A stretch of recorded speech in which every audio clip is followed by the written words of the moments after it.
Daddy, we left me drink, cocktail in the field. I love my drink like Champions League. Every 25 hits, even the only field. Man, I better be road like a Ferrari. We got a contest, I said I love of the tweet. Create my own leagues, and off we compete. Running on though, here's Canapri, he's on a hat-trick and he's in!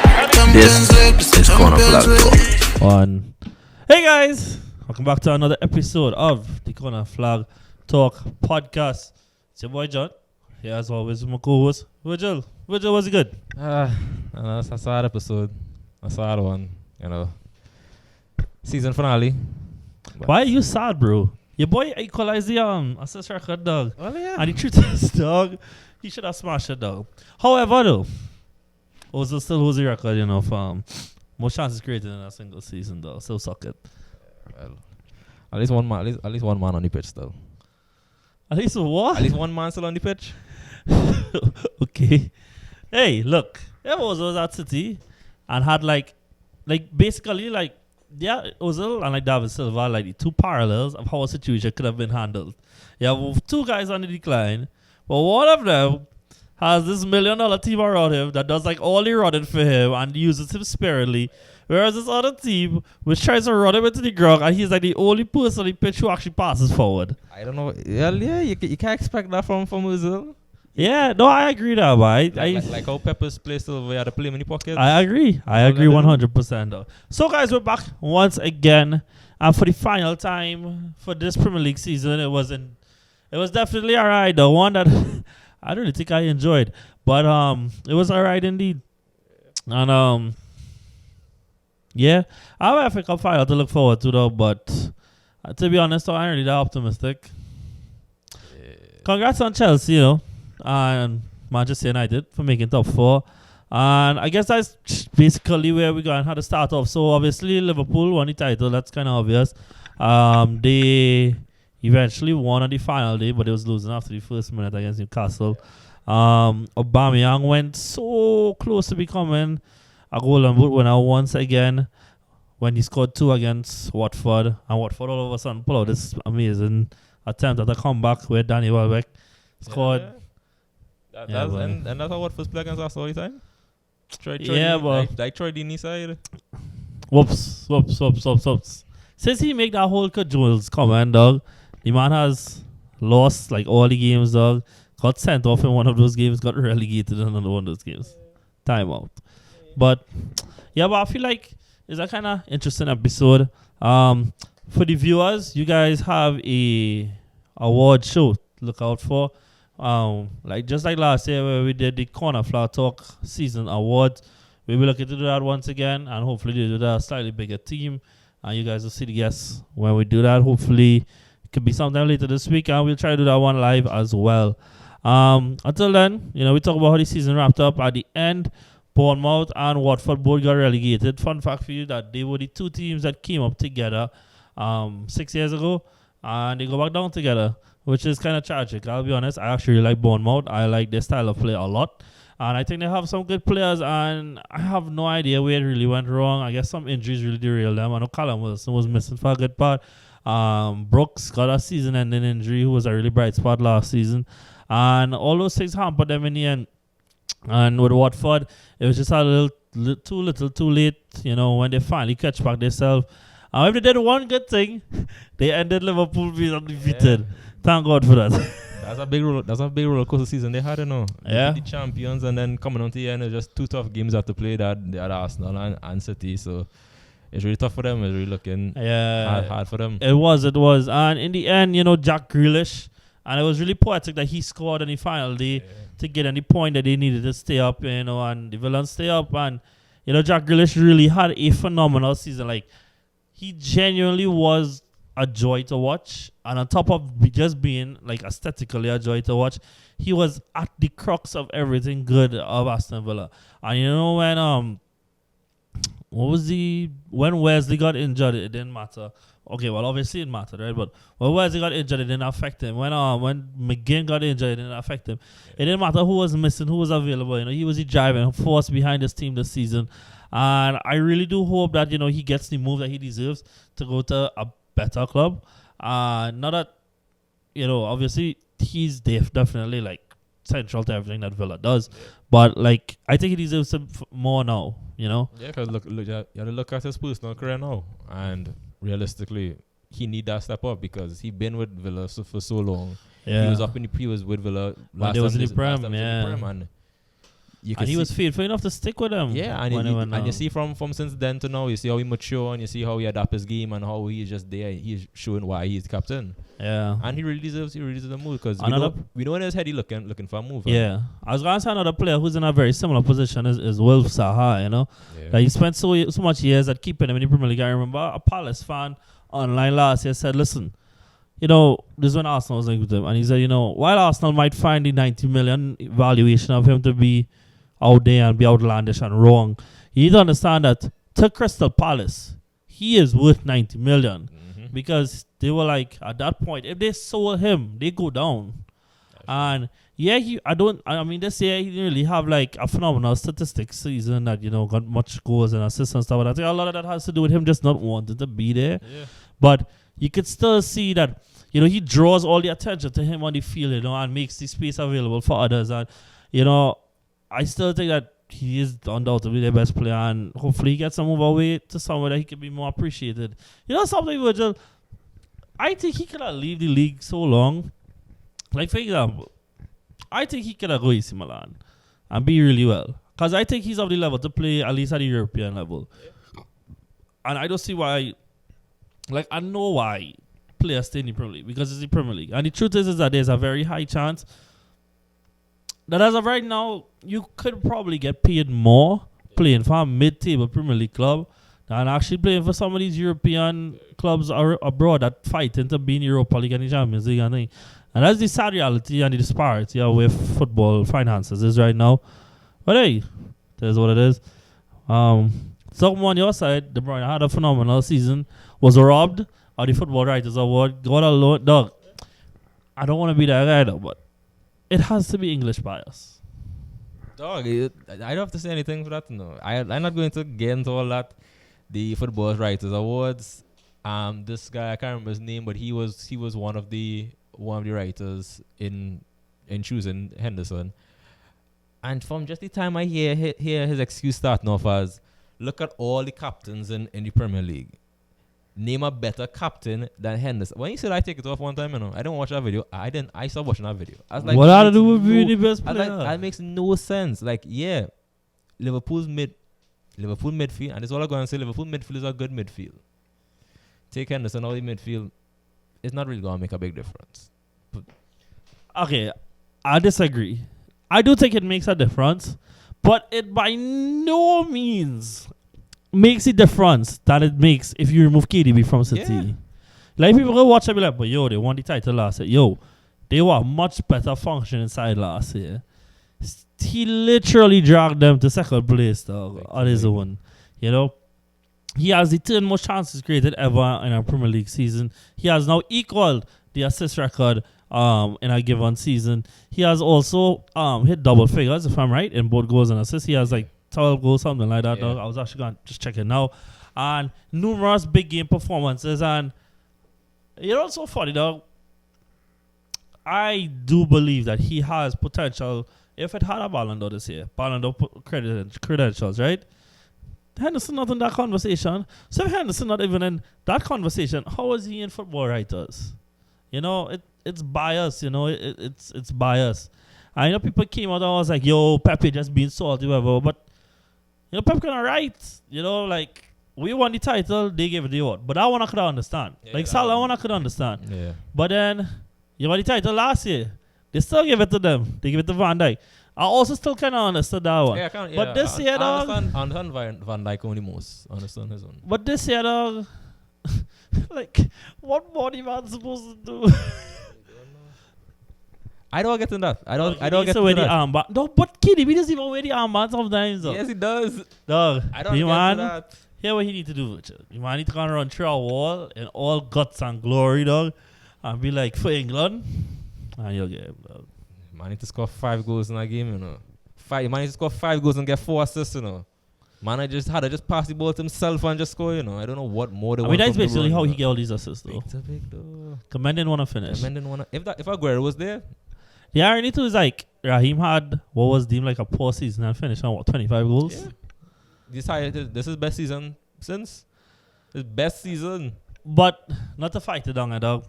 But this is to prove what I was telling you about. This is just not being regular football conditions. That's true. Because, like, for example, look, for Raheem problem when he was running to the poor form wasn't that he wasn't getting chances in it. It's that he wasn't getting the composure to finish. And like a really good example was the game when they lost 3-2 to Wolves. Well, it was 2-0 up. And he ended up scoring the rebound top end. And I think he also scored outside of that in that game too. But he could have scored like 4 or 5 in that game. And the thing is like, under the pressure of having fans there and regular circumstances, you can't just focus. You need to be able to have this elite mentality that usually we do associate with Sterling. We usually do. But when you go through a dip in form, you know, those things show. And it showed then, you know. So, yeah. Other than that, Bruno scored another penalty. Can't beat this guy. And But this is United's 14th penalty. the Premier League season, yes. And the 20th or 21st in all competitions. Yeah, boy. If there's one thing that this United side is setting records. Before we jump on to anything with United, firstly, like, you know, I just want to start off and say that, you know, when you're looking at what the United side did, and as we said, we talk about it could all come down to having a little break in the reset. But from this United side being, I think they were like 10th at a point. And to put in that performance, because remember at that point they were breaking records. And you're wondering, they're breaking so much records, personal records, and they're still behind Wolves. Yeah. And now you see they went from 10th, and you're really looking at how the season finished. If you just look at United from before the whole incident happened, and look at the end of the season, to see that big jump to third place, Yeah. you gotta commend them for that. You gotta give them credit for that. And the thing is, though, I do believe that this year the top 4 came down to very similar to last year, which was who sucked the least. Yeah. Now, I do think that next season, based on like all the little noise that we hear and whatnot, I do think that next season, it will actually be a case of the 4 best teams being there. I'm not saying the 4 best teams didn't get there, but it's a case of, dog, it will be harsh, but I would not be upset with anybody, dog, who decide to fire Brendan Rodgers. Oh, yeah. 20 points, Virgil, between them and United. 20 points. I don't care. That is inexcusable, dog. That is fireable. That is sackable, dog. Yeah. Do you know, Virgil? Well, you know, because I told you this. Mm-hmm. But since when they beat Southampton 9-0, Southampton got more points than them since that day. And look what happened. They went from that 9-0 a 9-0 win, you know. And then looking at Leicester and Southampton. Southampton look at the show more fight. Yeah. Yeah. That, no, I agree. They were talking about okay, this might be a bigger compliment for Brendan Rodgers if they make Champions League. Yeah, but you could see, boy. I agree though. There is a lot of injuries, and I agree with that. But the thing is right, Kosi, is that I think the biggest problem with the injuries is that to some extent they could have protected themselves from it now. Now, the amount of injuries they got was a lot. I will agree with that. Yeah. You know, from the starting 5, back 5, you know, they keep on the back 4. 3 of those men were injured. The 2 fullbacks who were essential to their play, as well as Soyuncu, who was a potential player the team of the season contender. Yeah. But like the part that I blame them more for, because let's be real, all these injuries really come close to the end of the stop of the season, and mostly from the restart, right? Yeah. Now before that, the only person that was injured was Ndidi and Vardy. And even in that time period, they wasn't losing. They just wasn't winning. And the reason they weren't winning is because the team was so over-reliant on Jamie Vardy to be the goal scorer that they suffered. And that to me is the problem. Because you are second at Christmas. You are second. I don't care how much you were preparing for Harry Maguire to leave in the summer. You made all your transfer deals in the summer, then got 90 million for Harry Maguire. You had the money. January, go and invest. Yeah. Get some goal scoring wingers to help out your striker, because Ayoze Perez doesn't score enough though. Barnes eventually started to score here and there, but definitely not enough. Not consistent enough. You know? And the lack of depth, because let's be real, Albrighton is not 2016 Albrighton. Why is he have to be the one that you call to when injuries happen? Because you love the guy, he help you win a title. The football had no place for sentiment. It had no place for that. And I feel for them. I do. Because there are a lot of players that are like, their style of football is brilliant. And I think Brendan Rodgers is a good coach. But I think as a club, they lapse. Yeah, to lapse. all that reliance and all that pressure on a 33-year-old. It's ridiculous. And this is what I tell everybody. Every footballer, every team has a middle that they always come back down to. And if Vardy is hitting this extreme height, then at some point he'll come back down. And what are you going to do when he comes back down?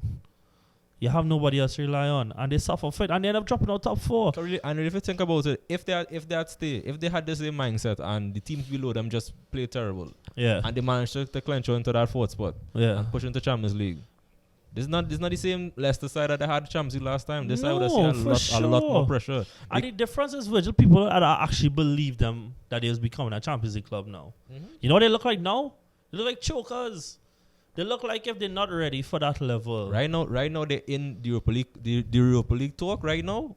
But between all the teams in Europa League talk right now, they don't look like the favorites. Yeah. They don't look like the favorites at all. And the thing is moving forward, before I think they would have been able to tell players like Ben Chilwell and James Maddison and Ricardo Pereira and this one and that one, hey, y'all see in the project, buy into it, stay with us, believe we'll get back at that level that we win the title at. But now the men go watch it as all they don't understand how to operate at that level. Yeah. That is why Ben Chilwell rumored to go Chelsea. That is why this one rumored to go there. This one, that one. Dog, PSG need a right back. Dog, Ricardo Pereira right there, dog, and them offering you a free title every year, dog, on Champions League football. Why wouldn't he go? You know, obviously they're going to pay well too. Why not they go? I appreciate the questions, though. Someone asks, what signings we think they could make to improve their squad. A lot of people, I think Todd Cantwell and Emmy Wendy are some fantastic players and should leave Leicester. But we now talk about, the more goal scoring. At the beginning of the season, Virgil, aside from City midfield, I think City had the best midfield in the league. Still do. After them, wouldn't you say Leicester had the best midfield? Yeah. You have Ndidi, who is a supreme defensive midfield talent. You have Tielemans and you have Maddison. And look at those players. And look, because we know at a point in time, a lot of teams was eyeing on Maddison. Madison slot into any team right now would be ideal for any top 4. Yeah. Tielemans, great ball controlling player. Ndidi, wonderful defensive mid. These are players that if they hold on to, and they not necessarily they don't need a big rebuild, Yeah, they already have the money for. I was saying this, Virgil, dog, they had the time to do this, dog, and now they're gonna put doubt in the players' mind. Yeah, because now instead of you trying to, because you had the whole Champions League, that was the big law. Yeah, everybody was saying, okay, teams don't want to come to you because of the pushing for Champions League. But to answer this question, and we can move on from there. I think players like Leon Bailey will be a great one. He's fantastic in possession. He's a great goal scoring winger, and there's been rumors for him to come from the league since like forever. And he would add up good goal scoring threat and a lot more natural fit to the wing that you as a player just don't provide. I think other than that, I think that they should be looking beyond Iheanacho. I know that your boy, dog, but they should look beyond Iheanacho to be the replacement for Vardy. Like short term, I would go down to the championship, dog. I tell Callum Wilson, dog, you too good to be down there. I don't know about the city. They should look for King. Even that, dog. Well, they should look for Cantwell. They look for King. Buendia, my rumor to leave Norwich. Yeah. These are good players to have on the team. Some young, energetic players you need on that side. Yep. Because realistically, this Leicester side doesn't need much. They just need a few players there. Just need to strengthen. But there's a few players with everybody staying. And that would be the biggest challenge this window, not bringing in players, but keeping players. Yeah, that would be it. Now, now that I just put it together in my head, I think Ricardo Pereira should go PSG, dog. 100%. He's a phenomenal right back. He already, if I remember right, he knows the league. If I remember right, he played for Monaco very long ago, but he played for Monaco, if I remember right. Could be right. And he will make a good signing for them. I think, look at the numerous teams that are looking for attacking midfielders across Europe, Barca, Arsenal, a few teams. Though James Maddison finished as one of the most creative midfielders in the league, even though he didn't even finish the league. I have this metric that I'll be free to give anybody, dog, that shows shot creating actions versus final to true balls, dog. he is the third best midfielder in the league. You know, the two men who's above him. Well, obviously, it's KDB who's like way out at front. And then you have Pogba, dog, and then there's Madison. To wrap up, let's probably talk about we can start to look at Champions League and whatnot. You know, we're Real Club United. You know, he's a City fan, as an Arsenal fan. I like to get kicks on them, dog. But hey, United finished well. They finished strong. And at the end of the day, people argue that they had a favorable fixture list. Hey, at the end of the day, across 38 games, you play everybody, you know. You don't choose where the games fall, dog. Yeah. And you beat who in front of you. The cookies crumble kind of in their favor that, you know, when the lockdown came, it was when they had mostly favorable fixtures left. By the end of the day, they could have fumbled the bag, and they didn't. They only lost once. They did not lose in the league at all since restart, now that I'm thinking about it. Only drew once, I think, or twice. Spurs and versus Southampton. And players like Bruno and players like Pogba meshed really well together, got the best out of each other. And while, you know, the player who before I thought was like the undoubtedly the player of the season for the was Rashford, he did come back to the same line. Other players stepped up, Greenwood, Marcel, and that kind of thing. And hey, they get Champions League football. And I just said that what you want from a team, you want the players, you want everyone to step up, and how they did. Off the top of your head, though, who do you think they should sign? Who United should sign? Yeah. Though I've always said for United should not go out and try and get all these big flashy signings like Pogba, you know. United should look at these teams in the Prem and try and just get some, because right now they're on a rebuild. Yeah, they have Champions League, but you can't just be like, okay, we have Champions League football, we could attract anybody. Because realistically, who are you going to attract really? They have big links of Sancho. Bringing in Sancho, yeah, that would be a dream signing. But if they move their attention away from Grealish, that'll be a big miss. You have Grealish. If they could manage to push for that for Madison, that would be amazing to have. If they could, you know, and well, we know that the defense have a little. If I was United, 3 main positions I would target. 4, if they could have afforded to, was left back, DM, and a proper right left back for sure. You know, Luka Digne, dog, 100%. Jumping for Luka Digne, jumping the race for Tellers. Yeah, even all that. I agree. These are players on the market right now. Players like, you know, and Didi and Sumari and these men, dog, go after them, dog. And obviously, already talk about, you know, players like Sancho on the wing. Creative wing is kind of more in shorter supply these days. They go course. But everybody are going to do good enough. I don't know why everybody course on the man, dog. The man have one of the best creative metrics of any player this season, dog. And yet everybody like, oh no. The problem is he coming from relegated. I said I get relegated. So like, look at Wijnaldum. Don't look at Robertson. Them and get relegated and I was Premier League winners. And come back up and prove it. One dog. The thing about it, if they focus on Premier League players, there's no need to focus on a player coming in from abroad and needing time to adapt. Yeah. You have a player. It doesn't matter. You could be in the Premier League and play in Championship. Once you have the experience of playing in the Premier League, you are ready for any team. It just comes down to this: what system is best for you. That's actually a real good point, though. That's all you need. That's a great point, actually. You know, fellas, I know we kind of here, but I actually feel like this week could actually be a kind of short episode because we're gonna save real plenty to talk about on the award show now. Yeah. And we kind of went to the Champions League already. Off the top where we could talk about some transfer rumors real quick. It looks like Kai Havertz is like basically going Chelsea. Yeah, so, dog, I was telling this last night. I think Chelsea building aside to not pretend to get ready to fight for a title. I think they're building aside to fight for a title next year. Dog, is that Bayern game that do it now?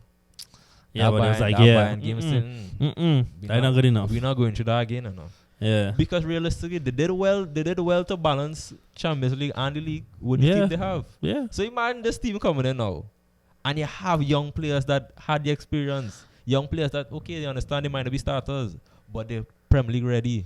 Dog, so based on the rumors that we hear about Chelsea, they're going to go from Kepa in goal, or whoever, Kante, Kova, Jorginho, and Willian, Pulisic, Giroud, or Tammy. They're going to go from that to Onana. Or Oblak. And I think about it, I feel like if it's one team that can manage a Oblak signing, It's Chelsea. Jose Marie Jimenez, Zuma, Tagliafico, Kovacic, Kante, Kai Havertz, Ziyech, Werner, Pulisic. Hey, this is a 1 year. Now they make that side the fight for title, dog. For sure, for sure. And the war chest open now, we can remember that transfer ban hit them. Yeah. And, And now FFP rules relax too, dog. No FFP. Hello, You have hello. FFP rules relax. Could Mr. Cronky, spend some money on my club, please? The man focusing on Super Bowl. the man focus on other team. Now you see my transfer budgets. The Arsenal was 30 million, dog. They lost That is a rumored transfer budget. on what? Cutting grass. Dog, what? Where that money going? I don't know. But I was explaining to my friend last night too that I think sales are we can hit like over like 100 million and thing.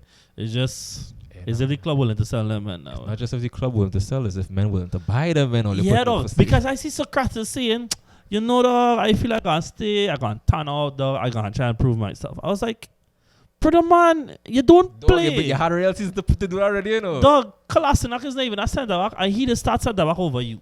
How long? Get how out long, my how club. long you at that club? This is second year. You But it's trash. You can't tell me, you are holding a season to try and prove yourself. At 32 or something It's like not, that. that's not. The man That's started now. The man started now. That's not how it go. Anything else you want to talk about, dog? Hey, next season, if all goes well with everybody, because I find everybody finishing in a good position. Because don't get me wrong, Arsenal and Spurs, the beef is who finish above each other. Arsenal, So why you got to bring up that then? Nah, Why do we there? No, this is what again. This is what again not. Arsenal finish in a good position. This is what Arsenal need to just focus on the league. Mm-hmm. Spurs. That's still what we get European football. Why we need Spurs and what Spurs was doing in Champions League? Tell me. What was Spurs highlight? This Spurs not call out last, eh? What was You real Spurs salty, highlight? boy. Right? Wow. Spurs in Europa League, good for them. Chelsea, if that Chelsea side went on to Europa League, You see that the thing, dog? Chelsea can build a side to be a Champions League side. United too now, boy. This can sound like some too real hot predictions, though, but I real worry about Spurs now, boy. I don't know if they have the money to actually. The amount of revamping their squad needs to do. They need new centre backs, they need new right backs, they need new left back. They need some new midfielders, dog, and as if they could hold on to the talent up front. And I think all that combined together, plus the fact that Daniel Levy doesn't like to spend, I really worry. Like, okay, I don't worry about them as an Arsenal fan, but like as a football fan, I worry about them. The other thing too is that I'm saying it from now, dog. I think Liverpool gonna experience a little burnout next season. hey, I think they have been running at 100 miles per hour for nearly 3 years, dog. And I think either a burnout or some injuries coming that nobody was seeing happening. But I think it could happen. I think anytime Liverpool get injury to one of 5 players, dog, which is Firmino, Salah, Mane, Van Dijk, Trent, they in problems. and the biggest big problem for them is any new signing they bring in. They already have that core, and it's hard to get somebody to fit into that. Yeah. Now that I think about it, dog, we really look to do some transfer specials. Like probably from next week Monday, I think we can start to do those things. Yeah. But yeah, I feel that's a good one, guys. We just hit it under 30 minutes. Not often occurrence. Thanks, guys, for joining us. We always appreciate the lives. Thanks for all the comments. And then, hey, Kosi, big up yourself with all the questions, dog. We appreciate them a lot. Thanks for listening. Catch you guys next time. See you soon. Take it easy. Daddy, we left my drink, captain in the field. I'm a drink like Champions League. Every 25 hits, even the only